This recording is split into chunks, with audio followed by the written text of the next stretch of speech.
somebody who looks like they're aggravated, actually their day began because he and his wife are going through a divorce and they stayed up all night arguing. Everybody has a struggle that you can't see. They're having a conversation in their head that you were not invited to. And so when you have the patience to try and understand the person behind the words, it's going to go a whole lot better for you, and they'll feel that. When you just want to accept them for what they look like, it's always different. Like if I were to tell you you were wrong about something, for me to change your mind, like right now, I most likely am not saying that Stephen's wrong. I'm saying your parents are wrong.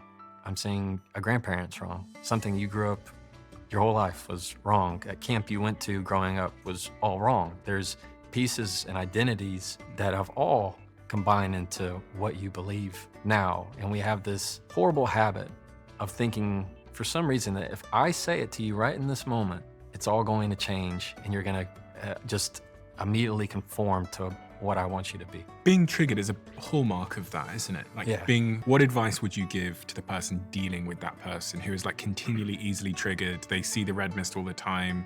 It's almost impossible to talk to them because they immediately just flip to 10. Yeah. They avoid the difficult conversation. You feel now that you can't even have that conversation with them because they're immediately going to gaslight you, or they're just going to go straight to 10 and they're going to be flooded.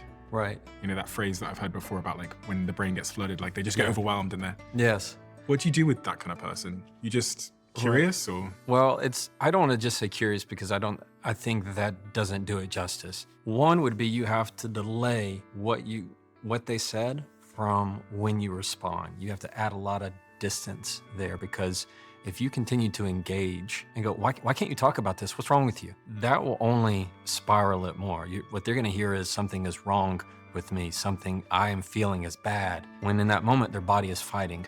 Their body is going, I feel threatened, I feel anxious, I gotta get out of here.